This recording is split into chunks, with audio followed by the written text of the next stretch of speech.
Bonsoir à toutes et à tous, très heureux de vous retrouver pour la présentation de votre journal en ce vendredi 15 mars. Voici le sommaire. À la veille de la journée porte ouverte du pavillon Bozio, nous recevrons le directeur de l'école d'art plastique Thierry Levier pour aborder avec lui tous les atouts que présente son établissement. Nous ferons un retour ensuite sur le concert de Richard Strauss tenu hier à l'auditorium Régnier 3 à l'occasion du Printemps des Arts. Et puis nous vous ferons découvrir également Diva l'amour, le spectacle à l'affiche du Théâtre des Muses en cette fin de semaine. Et puis ce vendredi 15 mars, c'est la célébration de la journée mondiale du sommeil, le mal du siècle selon les experts de la santé. Notre seconde invitée est coach bien-être, elle nous donnera quelques conseils pour soigner ses nuits. Et enfin, dans votre chronique Ceux qui font Monaco, Christine Datomel vous fera découvrir la maison Lino. Mais d'abord, ouvrons ce journal avec une page sport et la bonne forme de la Roca Team qui continue en Euroleague. Sur le parquet de l'Alba Berlin ce jeudi, les hommes de Sacha Obradovic ont signé une 8e victoire de suite 90-82. Un succès difficilement acquis par des monégasques privés de Jordan Lloyd et Alpha Diallo. Le duo Mike James et Lio Kobo a inscrit 41 points, permettant donc à Monaco d'occuper désormais la 3e place du classement. En foot, l'ASM reçoit ce dimanche Lorient pour la 26e journée de Ligue 1. Les Monégasques n'ont plus gagné à domicile depuis le 3 décembre dernier. Une éternité pour les supporters et surtout une tendance à inverser rapidement si les Monégasques veulent conserver leur place sur le podium. Écoutez l'entraîneur Adi Hütter avant la rencontre.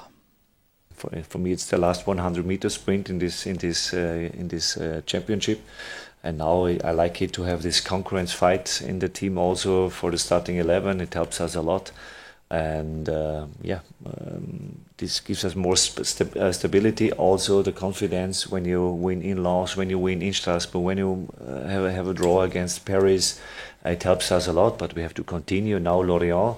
And I have lots of respect of Lorient. Why? Because since January they are on the 8th place in the table, and we are 10th. So we have to be careful about that. And also they have the last 3 away games they won in Strasbourg, in Rennes, and in Metz. So we have to be careful about that. But also we are convinced that we can win this game when we bring our best performance. Le coup d'envoi de la rencontre sera donné ce dimanche à 15h.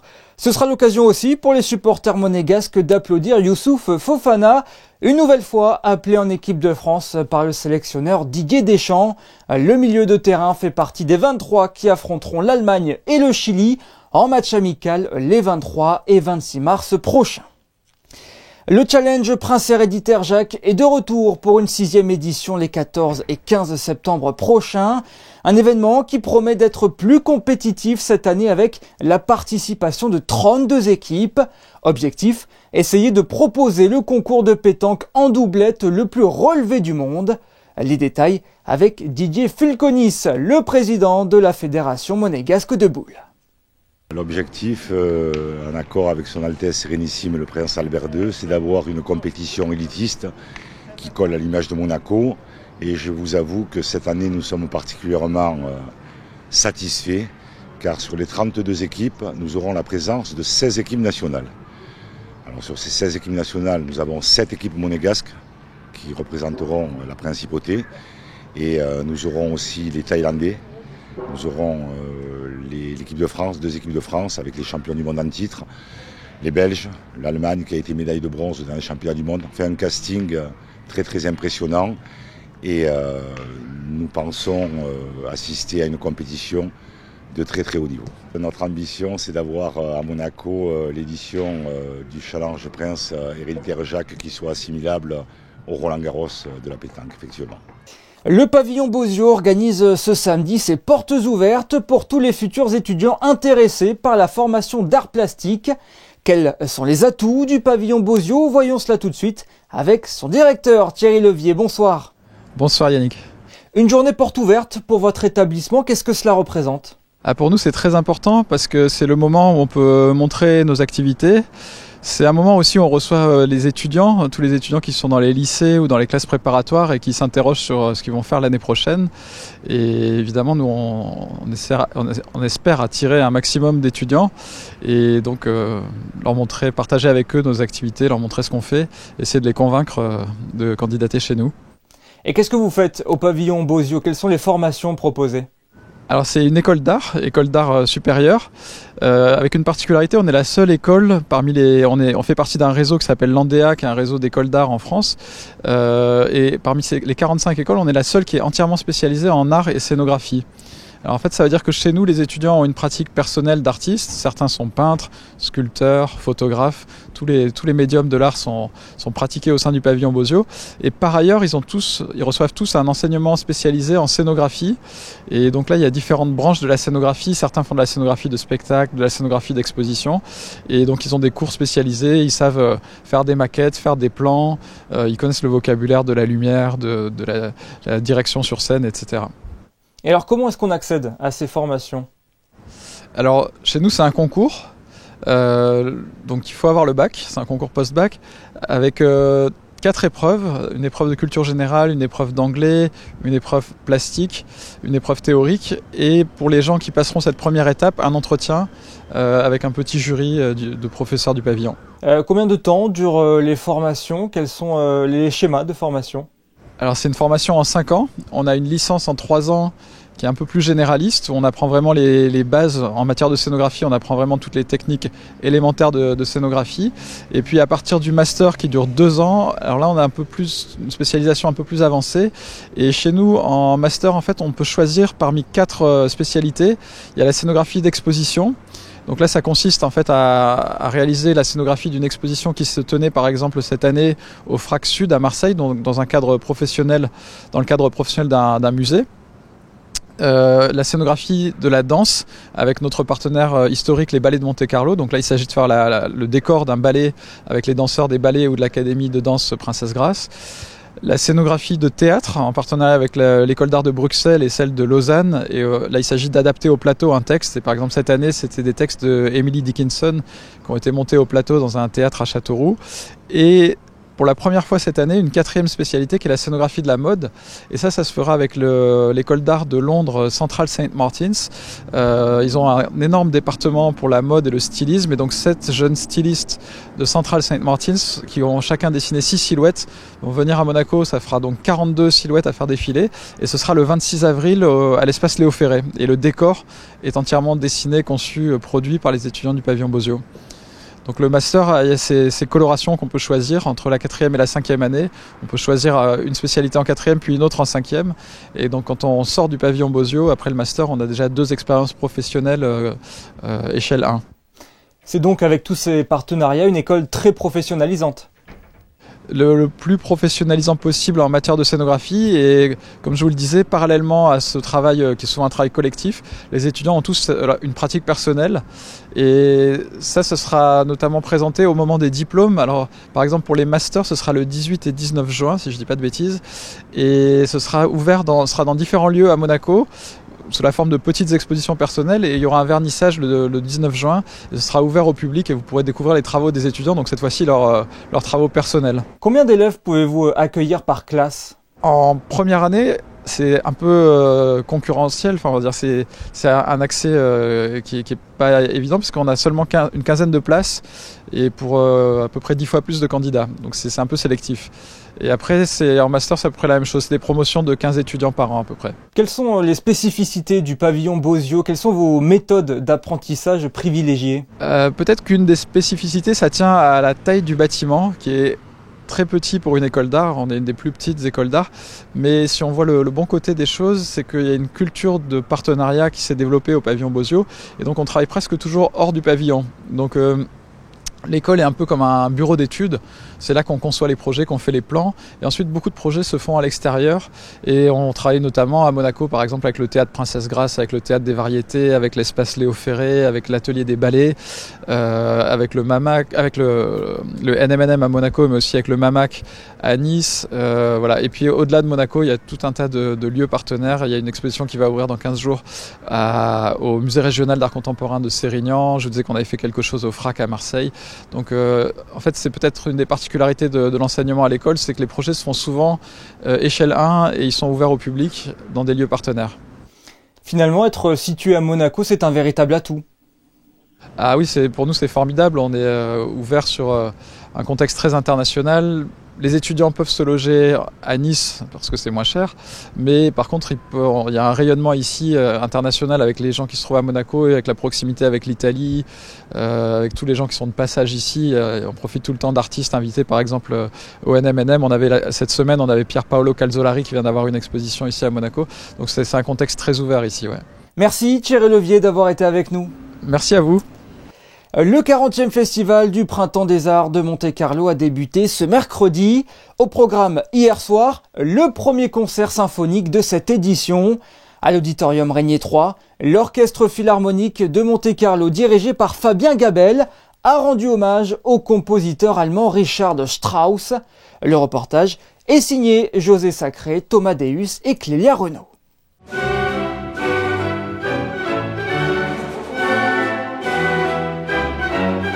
House italienne, une œuvre composée par Richard Strauss à l'âge de 22 ans, puis avec en soliste Ruslan Mantascian, les 4 derniers leaders sublimes composés en 1948, quelques mois avant la mort de Richard Strauss.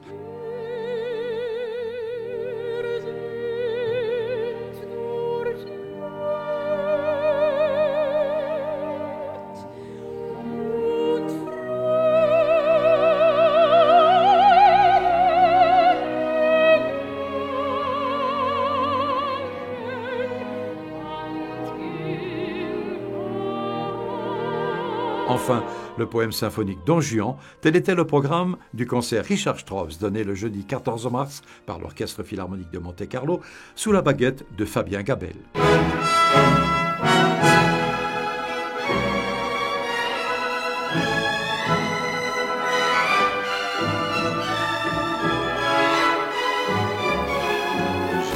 Chance qu'on me fait l'honneur de diriger la musique de Richard Strauss, que je connais depuis le plus jeune âge, puisque mon papa était musicien à l'Opéra de Paris, et j'ai eu vers l'âge de 8-9 ans, j'ai eu le plaisir d'entendre, alors je sais pas si c'était un plaisir, mais le choc, en tout cas, d'être dans la fosse à l'âge de 8-9 ans, d'écouter Electra dans la fosse de l'Opéra de Paris. J'ai eu vraiment un choc musical, je pense, et depuis ce jour-là, j'ai toujours aimé et voulu découvrir la musique de Richard Strauss. Donc c'est une musique que les chefs d'orchestre adorent étudier, diriger, les orchestres aussi, les musiciens adorent jouer. Cette musique-là qui est extrêmement sensuelle mais aussi très virtuose. Très difficile à jouer, mais on a un plaisir immense à jouer sa musique.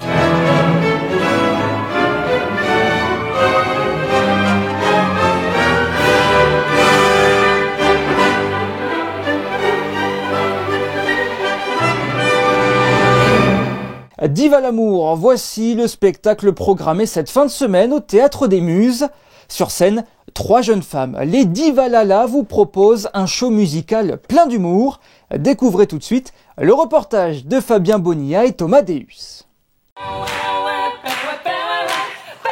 3 voix a cappella entre délicatesse, humour, légèreté et émotion. Les Diva Lala marquent de leur griffe unique les hits de Johnny, Nougaro, Soprano, Bashing ou encore Elsa. Les airs cultes sont métamorphosés dans un écrin vocal sur mesure. Ce spectacle musical, kaléidoscopique, démultiplie la thématique de l'amour à l'infini. Nous chantons des chansons d'amour totalement réarrangées à 3 voix, a cappella. Et on raconte tout un parcours amoureux. C'est un vrai spectacle et non pas un tour de chant. Donc c'est à la fois théâtral et chanté. J'ai lu que vous transformiez le kitsch en distinction, c'est-à-dire vous transformez le plomb en or en quelque sorte. C'est exactement ce que nous faisons. Venez nous voir. En fait, les chansons de variété parfois sont vécues comme des objets un peu kitsch, un peu datés. Mais c'est vrai qu'en les décalant, en les chantant déjà dans une production musicale a cappella, donc sans instrument, on les revisite et souvent le public pense qu'on a changé les paroles, mais pas du tout, c'est juste qu'ils les entendent parfois pour la première fois, ils font vraiment attention. On connaît beaucoup les refrains, moins les couplets. Donc effectivement, C'est pas qu'on transforme, c'est qu'on révèle un petit peu les chansons par ce travail musical qu'on fait avec. On transforme un petit peu quand même au sens où c'est complètement réécrit par notre arrangeur musical Raphaël Calandro qui fait un travail extraordinaire et qui réécrit pour nos 3 voix a cappella et qu'on décale aussi le style des chansons. Voilà, donc on va pas les réentendre comme on les connaît. On va les reconnaître parce que la mélodie va être là et les paroles sont là, mais elles sont totalement décalées par rapport aux versions originales. Donc c'est assez plaisant d'ailleurs pour le public de se dire « Ah, je connais cette chanson, mais alors cette version, c'est génial quoi, de réentendre ça de cette façon. » Donc c'est ce plaisir-là aussi de la chanson et du décalage de la chanson. Si vous voulez vous embarquer dans le grand 8 renversant de l'Alamour, c'est au Théâtre des Muses que ça se passe avec les Divalala, ce jeudi, vendredi, samedi à 20h et dimanche à 16h30.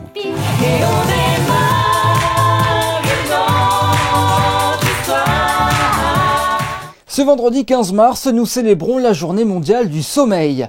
Une personne sur 3 déclare ne pas être satisfaite de ses nuits, alors que les experts de la santé qualifient les troubles du sommeil comme le mal du siècle. Ce soir, nous allons essayer de vous prodiguer quelques conseils pour ne faire qu'un avec votre oreiller et optimiser votre repos. Pour cela, nous recevons Alexia Cornu, coach bien-être. Bonsoir Alexia. Bonsoir. Pourquoi le sommeil joue-t-il un rôle primordial dans notre bien-être? Quelles peuvent être les conséquences d'un mauvais sommeil sur le long terme? Eh bien, ce qu'il faut savoir, c'est que notre corps, il fonctionne avec un petit peu 2 facettes d'une même pièce. Et il y a le jour et il y a la nuit. Et donc, tout ce qui va se passer, toutes les informations qu'on va acquérir pendant la journée, la façon dont on bouge, notre nutrition, tout ce qui se passe en fait pendant la journée, ça va complètement switcher la nuit et notre corps en fait va passer sur un mode de récupération où il va assimiler les informations, il va se réparer aussi par rapport à l'activité physique et cette partie-là en fait est extrêmement importante puisque sans un temps de récupération suffisant et avec une mauvaise qualité, eh bien en fait le corps ne peut pas fonctionner correctement pendant la journée.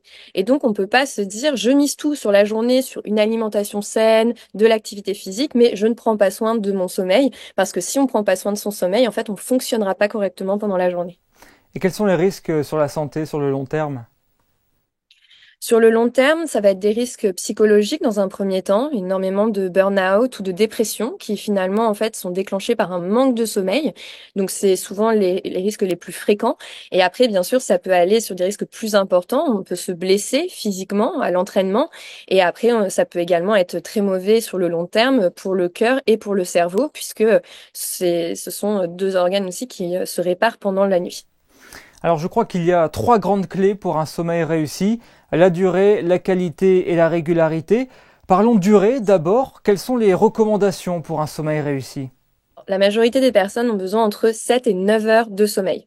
Donc ça, c'est une moyenne. Maintenant, ce qu'il faut savoir, c'est que pour une même personne, ça peut varier en fonction des moments de sa vie. Par exemple, à l'adolescence, on sait qu'il y a besoin de plus de sommeil. À l'inverse, quand on vieillit, on a besoin d'un petit peu moins de sommeil en termes de durée. Et donc, pour une même personne, ça va varier. Après, il y a quelques personnes qui ont besoin de moins de 7 heures, c'est quand même très très rare, et d'autres personnes qui ont besoin de plus de 9 heures. Et le plus important, c'est de se connaître et de respecter ce dont nous, on a besoin. Que signifie la qualité du sommeil? Est-ce que dormir beaucoup veut forcément dire bien dormir? Pas forcément. La qualité, elle va se jouer sur le temps de sommeil profond. Souvent, les phases de sommeil profond sont quand même sur la première partie de la nuit. Donc, il va falloir faire attention à la qualité du sommeil les premières heures de notre nuit. Pour ça, ce qui va être important, donc, c'est éviter l'alcool, bien sûr, éviter de se lever pour aller aux toilettes. Donc, souvent, ce que je dis aux personnes, c'est d'essayer de boire beaucoup le matin et en milieu de journée, mais de boire moins en fin de journée.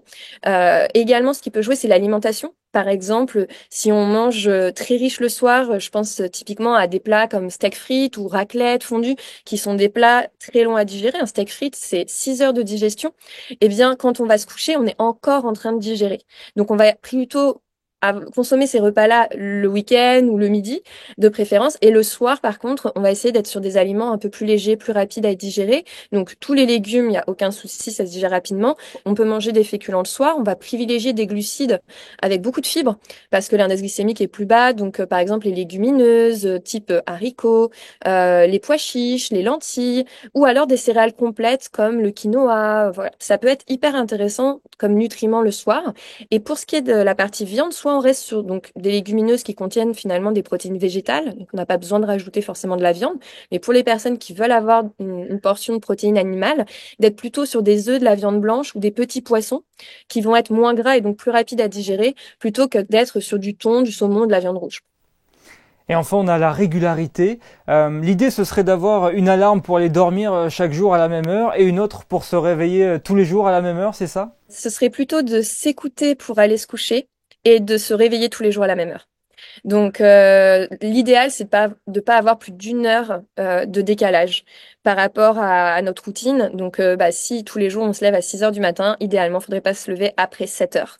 Le coucher, par contre, faut s'écouter. Si par exemple on est devant la télé et qu'on commence à somnoler ou qu'on sent qu'on est fatigué, on commence à s'endormir, de ne pas lutter, de vraiment aller directement se coucher, déconnecter des écrans le plus tôt possible et de préférence ne pas se coucher avec le téléphone à côté parce qu'il y a beaucoup de personnes qui se réveillent la nuit et qui du coup prennent le téléphone pour regarder l'heure, puis ensuite elles n'arrivent pas à s'endormir et puis elles commencent à calculer « Ah mais il est telle heure donc il me reste tant de sommeil » et ça commence à cogiter et du coup c'est pas bon. Donc d'essayer au maximum de ne pas dormir avec des écrans accessibles depuis le lit et de devoir se lever finalement pour accéder aux écrans. Parlons de la sieste à présent. Est-ce que c'est un bon complément ou est-ce que ce serait plutôt un faux ami? Oui et non. Ça peut être totalement bénéfique, je pense aux personnes qui travaillent avec des horaires décalés en 3-8 ou alors aux jeunes parents qui dorment très très peu ou voilà, il y a plein de raisons qui font que ça peut être très bénéfique. Je pense aussi aux sportifs de haut niveau qui font souvent des siestes aussi parce qu'à s'entraîner 2-3 fois par jour, c'est très pertinent de faire une sieste pour vraiment permettre au corps de récupérer. Comme je vous ai dit, on n'est pas sur le même mode quand on est réveillé que quand on dort, donc ça favorise la récupération aussi. Donc ça peut être intéressant. Pour d'autres personnes, c'est pas forcément ce qui marche le mieux. Donc voilà, d'essayer et de voir comment est-ce qu'on se sent. C'est important finalement d'établir un diagnostic de nos maux en termes de sommeil avant de pouvoir aller vers des solutions, c'est ça? De bien se connaître. Après, il n'y a pas besoin forcément de faire un diagnostic trop poussé parce que c'est plein de petits conseils. Des fois, on cherche une solution magique alors que c'est des petits détails, des ajustements de notre quotidien qui fonctionnent le mieux. Mais c'est sûr que oui, il faut absolument savoir où est-ce qu'on en est et bien se connaître pour pouvoir changer les choses. Merci beaucoup Alexia Cornu d'avoir été avec nous sur Monaco Info à l'occasion de la Journée mondiale du sommeil. Avec grand plaisir, merci. Je vous propose à présent de découvrir une belle aventure, celle d'un garagiste de Beausoleil qui s'est vu remettre le 15 février dernier la haute distinction de maître artisan. Une véritable fierté pour celui qui a fait de la rénovation des voitures classiques une vocation depuis plus de 10 ans. Théo Schumer et Arnaud Imbert le rencontraient lui et son équipe dans leur atelier, le garage des Moneghetti. Au garage des Moneghetti, vous êtes presque sûr de trouver la voiture de collection qui vous fait rêver depuis toujours. Et peut-être appartient-elle à l'une des vieilles familles monégasques ou à la famille princière. Jérôme de Salvador a fait de la rénovation de ses pépites sa passion depuis son adolescence. Aujourd'hui, son métier est salué. Je me vois avec les yeux de petit garçon que j'étais, qui rêvait déjà d'avoir son propre garage, de pouvoir vraiment exercer ce métier de cette manière-là. On fait un métier sur de l'ancienne, donc il y a déjà des techniques qui sont à réapprendre. Sur la mise au point, l'analyse des gaz, la soudure, la fabrication, etc. L'usage d'un tour pour pouvoir refabriquer des petites pièces. Donc on refait quand même beaucoup avec nos mains. Donc ouais, non, c'est une vraie joie en tout cas d'avoir eu ce titre. Et surtout par rapport à l'équipe, parce que c'est un tout, on est tous ensemble ici. Une équipe de 5 mécaniciens et un vendeur pour s'occuper de véhicules classiques qui arrivent parfois en très mauvais état, comme ce moteur. La réclamation du client à la base, c'était simplement qu'il manquait un peu de puissance et qu'il y avait un petit bruit, quoi. Pas grand-chose. Et en menant un peu l'enquête, on s'est rendu compte que le moteur était complètement détruit en fait à l'intérieur. Et donc maintenant, on est dans la recherche de pièces et la reconstruction complète de ce moteur. Et parce que la noblesse du métier, c'est aussi des défis, le garage s'est lancé fin 2023 dans l'achat et la vente de véhicules classiques et même de motos à carburateur, elles aussi rénovées. On a pensé qu'en effet, le métier de vente de véhicules classiques devait un petit peu retomber dans l'escarcelle d'un technicien. Parce qu'elles sont capricieuses, elles sont difficiles à maintenir. Et c'est vrai qu'on a vu des horreurs à la vente en termes de véhicules classiques depuis des années. Donc on a dit stop, on va les faire nous-mêmes en fonction de nos critères d'exigence technique. À peine la plus haute distinction de l'artisanat a-t-elle été reçue que les nouveaux projets ne manquent pas pour Jérôme et son épouse Mélanie, elle-même très impliquée dans ce projet. Elle n'y est pas pour rien, c'est qu'elle a mis sur le planning déjà il y a 10 ans, on fera ça, voilà. on y arrivera on fera tout pour. Voilà, donc, en fait, le rêve ultime qu'on a, Jérôme et moi, c'est d'avoir un très bel atelier de restauration avec de la sellerie, avec une carrosserie pour aussi les véhicules comme ça. Voilà, ça serait notre but ultime.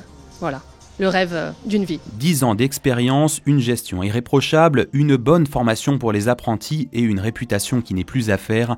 Tous les critères étaient remplis pour ce prix de maître artisan que Jérôme de Salvador et son garage des Moneghetti ont la fierté de recevoir. Et rejoignons à présent Christine Datomel qui nous emmène, je crois, aujourd'hui dans le monde de la boucherie. Oui, et dans ceux qui font Monaco, je vous propose que l'on se retrouve dans une maison historique de la principauté, une maison qui vient de célébrer ses 40 ans. Nous parlons de la maison Lino. Alors, comment toute cette histoire a débuté? La réponse avec la gérante. Mon arrière-grand-père, en fait, était boucher de village à Gorbio. Ensuite, il a passé le métier à ma grand-mère, qui s'est mariée avec mon grand-père, qui ont eu des boucheries et une grosse boucherie de gros à Menton, qui s'appelait Trucky Viande. Et ensuite, ils ont passé le métier à ma maman et à son mari, Lino, mon papa, qui se sont installés à Monaco pour se spécialiser dans la boucherie de demi-gros, donc pour les restaurants. La clientèle professionnelle. Nous avons à cœur en fait d'importer des viandes qui sont de terroir et dont l'élevage est fait dans le respect de l'environnement, dans le respect du bien-être animal.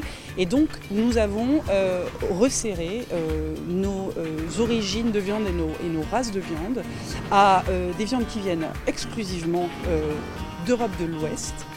Alors aujourd'hui, vous êtes le fournisseur officiel du Palais Princier, mais pas que. En effet, nous sommes également historiquement le fournisseur de la Société des Bains de Mer, le fournisseur du CHPG, des collectivités à Monaco, et puis de la restauration qui, à Monaco, comme on le sait, est dense et avec des restaurants qui vont du snack au restaurant étoilé. Alors nous sommes dans le laboratoire de travail de la Maison Lino, donc c'est ici que la magie opère. Nous sommes donc livrés tous les matins par nos fournisseurs en viande fraîche ou en viande déjà en muscles prédécoupés, si vous voulez, sous vide. Ensuite, cette viande, elle est désossée pour les morceaux qui ont besoin d'être désossés. Ensuite, elle est travaillée donc, dans cette pièce. Vous voyez derrière moi un de nos bouchers en fait, en train de travailler la viande, donc de la découper et donc de la portionner. Parce que notre spécialité, c'est de faire du découpage spécifique pour les besoins des restaurants et des chefs qui ont besoin d'un grammage particulier. Nous sommes une profession qui est soumise donc, à des normes HACCP qui sont très sévères, on peut dire, mais c'est pour le bien-être des consommateurs. Notre particularité à nous, c'est que comme on est une boucherie de demi-gros, nous sommes un intermédiaire entre les boucheries, les grossistes et les abattoirs et les clients. Ce qui veut dire que la Maison Lino, dans cette qualité-là, est soumise à des normes d'hygiène qui sont plus importantes et plus sévères, on va dire, plus encadrantes que les boucheries de détail. Alors si vous aussi vous avez envie de manger la viande de la Maison Lino, rien de plus simple, il suffit de passer commande au comptoir. Alors pour ce faire, vous pouvez visiter tout simplement le site internet de la Maison Lino et puis passer votre commande soit par téléphone ou tout simplement par mail. Passons aux prévisions météo, à présent avec Alban Gingembre. Le temps restera-t-il stable ce samedi en Principauté ? Et oui Yannick, pas trop de changements demain, il fera beau sur la Principauté, pas de grand ciel bleu, mais un temps suffisamment dégagé pour laisser passer des éclaircies tout au long de la journée. Les températures varieront de 10 à 17 degrés et en ce samedi 16 mars, pensez à souhaiter une bonne fête aux Bénédictes. Ce journal touche à sa fin, merci de l'avoir suivi. Pour conclure, notre photographe Stéphane Dana vous propose ce soir une série d'instantanés sur l'installation des infrastructures pour les Grands Prix à venir. J'aurai le plaisir de vous retrouver demain. Passez une excellente soirée.